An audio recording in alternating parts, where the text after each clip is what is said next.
नमस्कार बच्चों, आपका स्वागत है कक्षा 11वीं हिंदी आधार के मियां नसरुद्दीन के प्रश्नोत्तर की दूसरी वीडियो में। पिछली वीडियो में हमने कुछ प्रश्न किए थे, अब शेष प्रश्न इस वीडियो में करते हैं।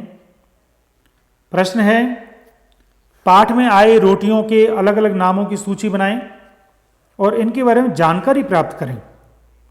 मतलब केवल सूची से काम नहीं चलेगा, कभी जब आपको अवसर मिले इस तरह की रोटियां देखने का तो आप जानें ये रोटियां क्या होती हैं, इनमें क्या अंतर है। जैसे बाकर खानी, शीरमाल, ताफ्तान, बेसनी, खमीरी, रूमाल, गाव, दीदा, गाजेवान, तुनकी।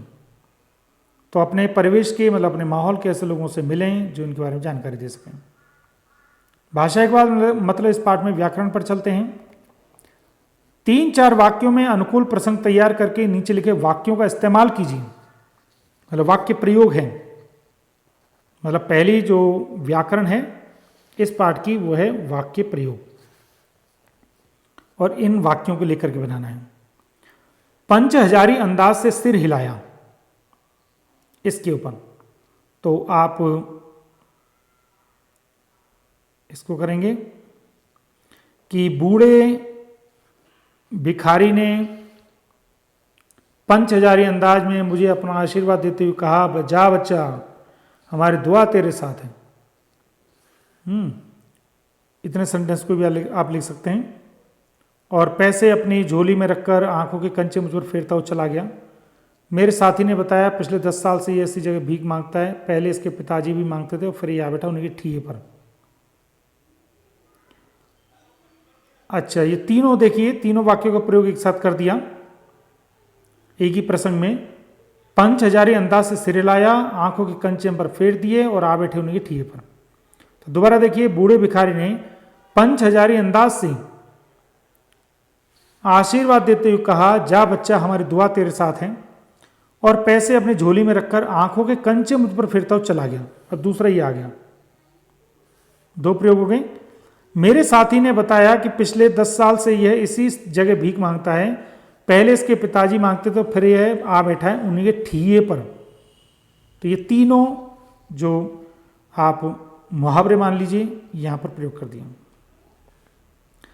बिटर बिटर देखना, यहां देखने के लिए खास तरीके से एक खास तरीके को प्रकट किया गया है। देखने संबंधी इस प्रकार के क्रिया विशेषण का प्रयोग कर वाक्य बनाइए। अब ध्यान दो, ये व्याकरण है, ये व्याकरण है क्रिया विशेषण। तो ध्यान दें, क्रिया विशेषण क्या है? क्रिया की विशेषता को क्रिया विशेषण कहते हैं। मतलब जब हम क्रिया को देखें और क्रिया में से प्रश्न निकले कैसे, तो कैसे का जो उत्तर होगा वो क्रिया विशेषण होगा। जैसे वाक्य है कि मैं नाचा, अब प्रश्न उठा कैसे नाचा, तो उत्तर हुआ मैं जोर जोर से नाचा। तो क्रिया का जो विशेषण होता है या क्रिया के प्रश्न का जो उत्तर होता है वो क्रिया विशेषण होता है। इस तरह से आगे देखिए, और घूर घूर कर देखना, ये वाक्य प्रयोग भी कर रहे हैं और क्रिया विशेषण भी है। बस मैं युवक सुंदर लड़की को घूर घूर कर देख रहा था। अब देखो, ये तो आपका देखना तो हो गया क्रिया, कैसे देख रहा था तो ये हो गया घूर घूर कर, तो ये आपका क्रिया विशेषण हो गया। आगे चलिए, टकटकी लगाकर देखना, मतलब लगातार देखना। दीपावली पर दियों की पंक्ति को टकटकी लगाकर देखा जाता है। अब यहां देखिए, यह आ गया देखना, ये क्रिया हो गया। लेकिन कैसे देखा जाता, कैसे, तो कैसे का उत्तर है टकटकी लगाकर, तो यह आपका क्रिया विशेषण। इसी प्रकार से चोरी चोरी देखना, चुप के छुप के देखना। मोहन पार्क में बैठी युवती को चोरी चोरी देख रहा था, तो देख रहा था ये क्रिया है। कैसे देख रहा था, चोरी चोरी, तो ये क्रिया विशेषण है। सहमी सहमी नजरों से देखना, डरी डरी नजरों से देखना। शेर से बचने में सफल विनोद सबको सहमी सहमी नजरों से देखता रहा, तो देखता रहा ये क्रिया हो गई। तो कैसे देखता रहा, सहमी सहमी नजरों से, तो ये क्रिया विशेषण हो गया। उम्मीद है क्रिया विशेषण आपको समझ में आ गया। नीचे दिए गए वाक्यों में अर्थ पर बल देने के लिए शब्द क्रम परिवर्तित किया गया है। सामान्यतः इन वाक्यों को किस क्रम में लिखा जाता है ये बताइए। मतलब इसमें क्रम को इधर उधर किया गया है ताकि शब्द में सुंदरता आ जाए वाक्य में। तो देखिए, मियाँ मशहूर हैं 56 किस्म की रोटियां बनाने के लिए। तो किस तरह से आप इसको वाक्य में मतलब वाक्य कैसे लिखेंगे, जैसे जनरली लिखा जाता है, तो आप लिखोगे मियाँ 56 किस्म की रोटियां बनाने के लिए मशहूर हैं। ये आपका उत्तर यहाँ पर थोड़ा गलत है। तो ये जो आपका मशहूर हैं ये एंड में आ जाएगा, यहाँ फुल स्टॉप से पहले। निकाल लेंगे वक्त थोड़ा, तो यहां पर कैसे, थोड़ा वक्त निकाल लेंगे, इस तरह से आएगा। दिमाग में चक्कर काट गई है बात, तो इसको कैसे करोगे आप, दिमाग में बात चक्कर काट गई है, इस तरह से। रोटी जनाब पकती है आंच से, तो यहां आएगा आपका जनाब पहले, जनाब रोटी आंच से पकती है, इस तरीके से। अन्य महत्वपूर्ण प्रश्न हैं जो कि पाठ्य पुस्तक में नहीं है लेकिन अर्थबोध की दृष्टि से बड़े महत्वपूर्ण है, पाठ इससे और स्पष्ट होगा। बच्चे को मदरसे भेजने के उदाहरण द्वारा मियां नसरुद्दीन क्या समझाना चाहते हैं। तो बच्चे को मदरसे भेजा जाए और वह कच्ची में न बैठे, न पक्की में, न दूसरी में, और जा बैठा सीधा तीसरी में, तो उन 3 क्लासों का क्या हुआ। यह उदाहरण देकर मियाँ यह समझाना चाहते हैं कि उन्होंने भी पहले बर्तन धोना, भट्टी बनाना और भट्टी को आंच देना सीखा था, तभी उन्हें रोटी पकाने का हुनर सिखाया गया था। खोमचा लगाए बिना दुकानदारी चलानी नहीं आती। अर्थात सीधे अगर आप बड़े बनना चाहोगे तो सफल नहीं होंगे, आपको स्टेप बाय स्टेप आना चाहिए। स्वयं को खानदानी नानबाई साबित करने के लिए मियां नसरुद्दीन ने कौन सा किस्सा सुनाया।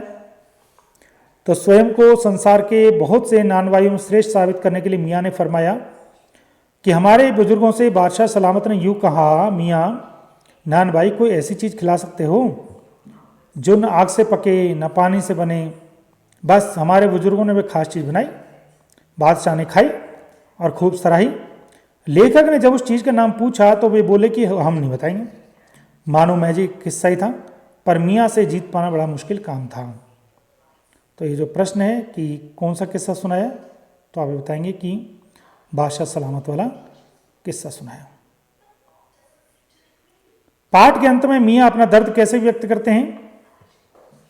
तो पाठ के अंत में मियाँ ने लंबी सांस खींचकर कहा, उतर गए वे जमाने और गए वे कद्रदान जो पकाने खाने की कद्र करना जानते थे। मियाँ अब क्या रखा है, निकाली तंदूर से निकली और हजम। मियाँ नसरुद्दीन के इस कथन में गुम होती कला की इज्जत का दर्द बोल रहा है, तो ये आप फोकस करेंगे। गुम होती कला की इज्जत का दर्द है, क्योंकि लोगों को लग रहा है कि जिस बिजनेस को हमने, हमारे पिता ने, हमारे दादा ने किया, वो बिजनेस अब धीरे धीरे खत्म हो रहा है। कक्षा 8 में आपने लाख की चूड़ियाँ भी पढ़ा होगा, वहाँ भी ऐसा ही था, बदलू वाला पाठ। वर्तमान युग में कला के पारखी और सराहने वाले नहीं हैं। भागदौड़ में न कोई ठीक से पकाता है, और यदि कोई अच्छी रोटी पकाकर भी दे देते तो खाने वाले यूं ही दौड़ते भागते खा लेते हैं। कला की इज्जत कोई नहीं करता है। इसी दृष्टिकोण के चलते हमारे देश में अनेक पारंपरिक कलाएं दम तोड़ रही हैं। प्रश्न 4, मियां नसरुद्दीन का पत्रकारों के प्रति क्या रवैया था। तो उत्तर, उनका मानना था कि अखबार पढ़ने और छापने वाले दोनों ही बेकार होते हैं, ऐसा मियां नसरुद्दीन का मानना था। आज पत्रकारिता एक व्यवसाय है जो नई से नई खबर बढ़िया से बढ़िया मसाला लगाकर पेश करते हैं। कभी कभी तो खबरों को धमाकेदार बनाने के लिए तोड़ मरोड़ डालते हैं। मियां की नज़र में काम करना अखबार पढ़ने से कहीं अधिक अच्छा काम है। बेमतलब के लिखना, छापना और पढ़ना उनकी नज़र में निहायत निकम्मापन है, इसलिए उन्हें अखबार वालों से परहेज है। तो ये बच्चे, उन्हें, सबको नहीं, उनका नज़रिया है। पहली बात तो बच्चे है कि वो व्यवसायी हैं, बिजनेस हैं। बिजनेसमैन को कोई चिंता नहीं बाहर क्या हो रहा क्या नहीं हो रहा, उसको अपने व्यवसाय में। दूसरा क्या है कि आजकल की जो पत्रकारिता का स्तर घट गया है या गिर गया है, वो नमक मिर्च मसाले लगा करके केवल चीज़ को ज़्यादा प्रस्तुतिकरण के योग्य बनाते हैं, तो उससे भी कहीं ना कहीं जो पाठक वर्ग हैं वो नाराज है। मियां नसरुद्दीन का शब्द चित्र का प्रतिपाद्य बताइए, प्रतिपाद्य मतलब उसका उद्देश्य बताइए। तो इस अध्याय में लेखक ने खानदानी नानबाई मियां नसरुद्दीन के व्यक्तित्व, रुचियों और स्वभाव का वर्णन करते हुए बताया है कि मियां नसरुद्दीन नानबाई का अपना काम अत्यंत मेहनत और ईमानदारी से करते थे। यह कला उन्होंने अपने पिता से सीखी थी। वे अपने इस कार्य को किसी भी कार्य से हीन नहीं मानते थे, कमजोर नहीं मानते थे। उन्हें अपने खानदानी व्यवसाय पर गर्व है। वे 56 तरह की रोटियां बना सकते थे। वे काम करने में विश्वास रखते हैं। लेखिका का संदेश यही है कि हर काम को गंभीरता और मेहनत से करना चाहिए। कोई भी व्यवसाय छोटा या बड़ा नहीं है। तो मुझे पूरी उम्मीद है आपको इस पाठ के प्रश्न उत्तर पूरे अच्छे ढंग से समझ में आ गए हैं। इस पाठ की जो व्याकरण है, मुख्य रूप से क्रिया विशेषण, वो समझ में आ गई है। और इस पाठ के जो 5 प्रश्न मैंने और प्रश्न दिए हैं जो कि बोधात्मक प्रश्न हैं, जो कि इस पाठ की समझ को आपको बढ़ाएंगे, ऐसा मेरा पूर्ण विश्वास है। अगर आपको अन्य कोई प्रश्न हो या अन्य कोई शंका समाधान करना हो तो आप मेरे से कभी भी पूछ सकते हैं। आपका बहुत बहुत धन्यवाद। जय हिंद।